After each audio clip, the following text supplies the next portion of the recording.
First question is from... How did you get the courage to join a football team? Oh, that's a great question. Well, there's really twice that I've had to do it. When I was really young and just getting into football, I love to play, but I just played, in my garden. I really felt that I was, missing out and I wanted to get involved in the team. And I just thought to myself, well, what have I got to lose? So myself and my mum, we looked for some local teams because back when I was your age, there just maybe wasn't as many teams for girls. My mum took me along and I thought, if I don't enjoy it, then there's absolutely nothing I've got to lose. I went along, had an absolutely fantastic time, really enjoyed it and I couldn't wait to go back. You've always maybe got a little bit of apprehension, thinking, there's new people that you've not met. But all the girls and the coaches were lovely, and I really couldn't wait to get back. Again, I had a little break from football, and I had a couple of kids, and again, I was thinking, oh, should I really go back to football? But I was desperate because I love to play so much. I was desperate to get back involved, and that's when I joined the entry. And again, I just thought to myself, well, I'm not playing just now. What have I really got to lose? If I go and I don't enjoy it, then I come back and can train myself. But again, thankfully, I went along, had a great first session, done a couple of trials, went back and absolutely loved it. So it's just all about having a little bit of confidence in yourself and knowing that it's not as scary as what you might think. Everybody tends to be lovely. You've always got coaches, and if you need support, you can bring a helper along with you for your first session just to get you into it. But everybody's always lovely, and I've not looked back since. Fantastic. Thank you, Maggie. That was a great answer, wasn't it? Yeah. Thank you. Okay, next up is... How many hours do you train? Oh, another good question. So for my team, with the other ladies, we all work, so it can be quite difficult to get sessions together. But as a team, we train on a Tuesday and a Thursday for 2 hours each. We have a match on a Sunday, but because we can't always meet as a team, what you've got to do is put in additional hours yourself. So what I do is I like to run as well. I go 2 or 3 10k runs a week, so that's about 6 miles. So maybe about another sort of 50 minutes each time I do that. Also, I like to go to the gym. So on top of the 4 hours training during the week, I would maybe do up to another 4 hours just to get myself fit and healthy.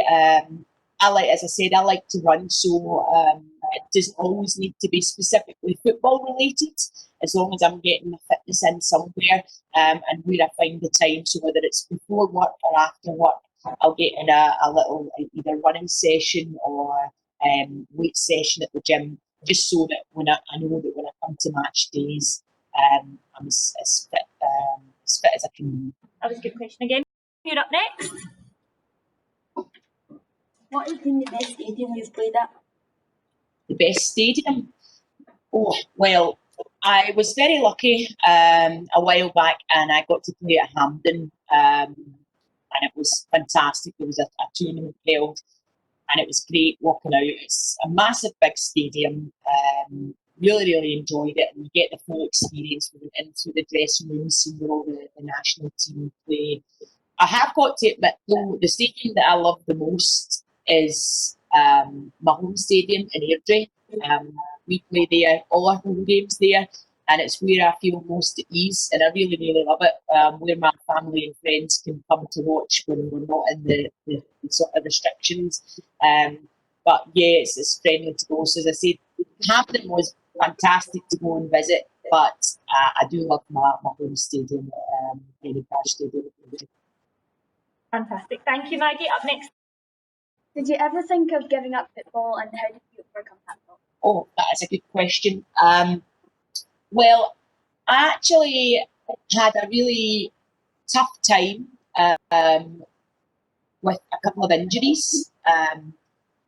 I had a really bad injury to one of my ankles. It took me a lot of time to get back on my feet. I trained really, really hard, and then come back and I only played a couple of games, and I'd done the same thing to my other ankle. So it was really, really tough.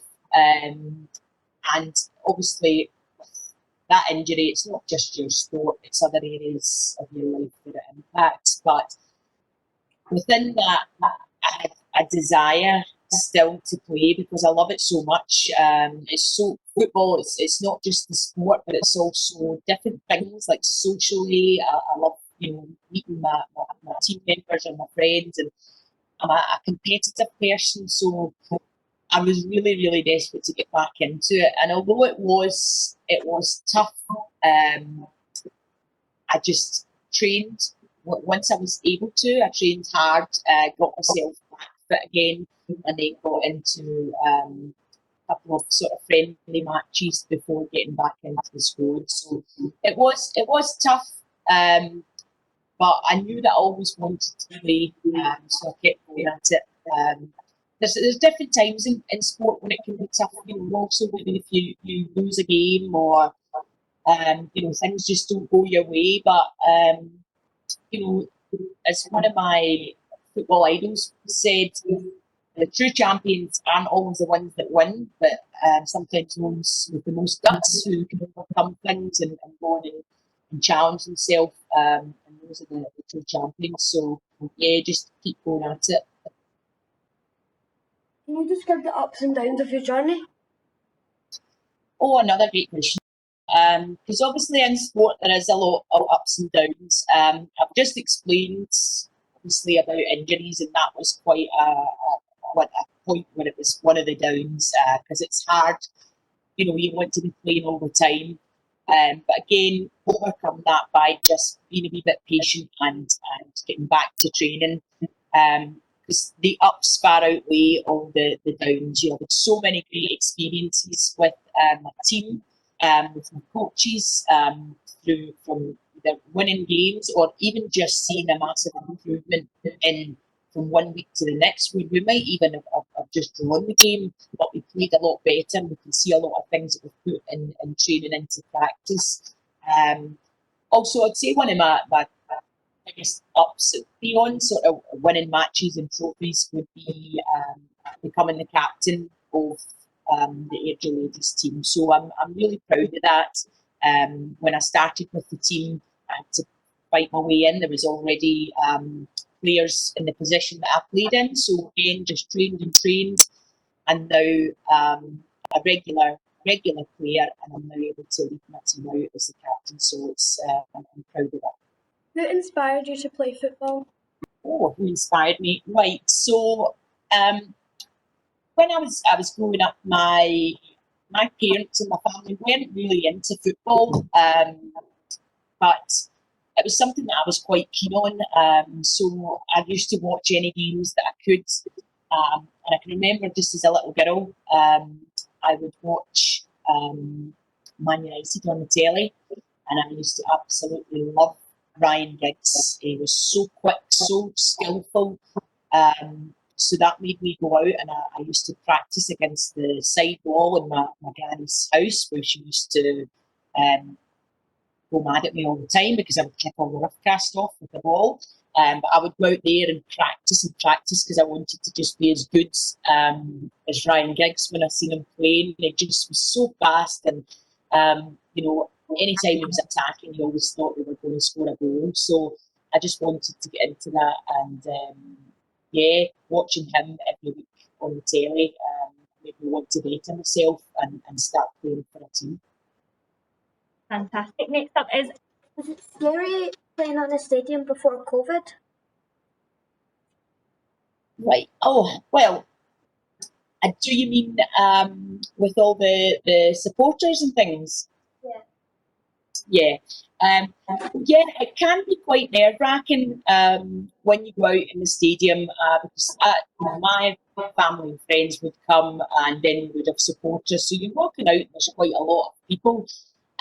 So at first it can be a wee bit daunting. You walk through the tunnel and you see every day and you're thinking, oh, their eyes are on me.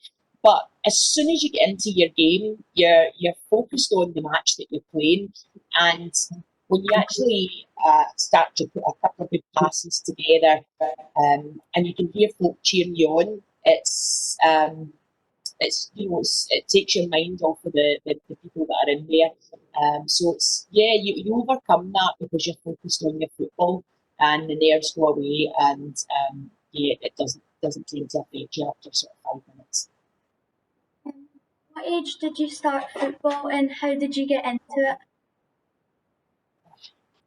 So I've always been into not just football but sports, and basically as soon as I could run, I wanted a ball, whether it would be to throw or to kick. So when I was really just a toddler, I would kick the ball about, and I played football at primary school. I was actually the first girl ever to play in my primary school, was Sillock. Wow. And I was the first girl ever to play football in that team. And then I continued from there. So probably, from about sort of primary 4, I would play for the school team. And I also joined a local team down in Coatbridge. I never looked back on that. As I said, that and other sports. I used to love netball and badminton. So it's sort of never too young or old to get into a sport if you really enjoy it. Do you need to be extremely talented to get in a football team?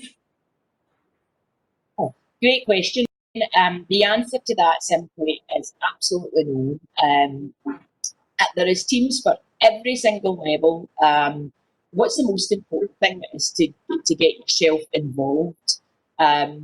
Sport is just so good for you in all areas of your life. If you're maybe having a challenging day or things aren't going your way, you then go to football or netball or whatever sort of sport you go, and it takes your mind off things, and it's really, really good. So no matter what, there's always a team that you can go to for different levels.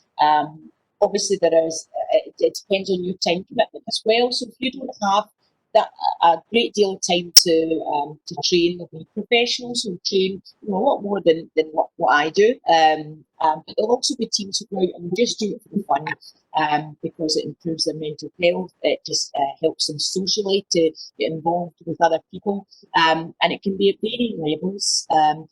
I also play, just at leisure sometimes on a Saturday morning, 5-a-side football or 7-a-side football, and there's a whole bunch of different abilities there, and we all have a great time. We just mix the teams up and we have a fab time. So you don't need to be the best player in the world to go and join a team. It's all about getting involved and getting yourself active.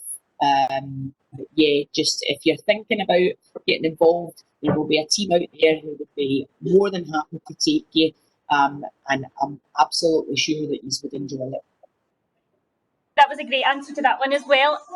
Do you have anything else, any other advice or anything you could say to Primary 7 before we finish off?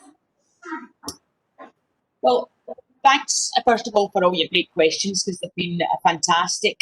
What I would just say is, I know personally how much sport has benefited my life. Not just football. I say I love running, I see netball, table tennis, any sort of sports I have really, really enjoyed. If I'm having a bad day, I'll love to go out and go a run.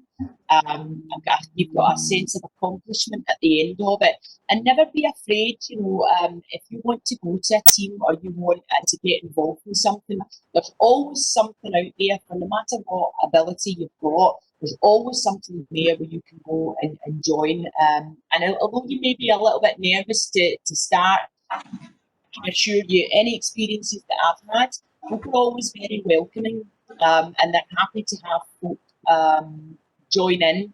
And particularly as well for a lot of girls who maybe aren't as involved in sport, there's so many more opportunities now for girls in loads of different clubs.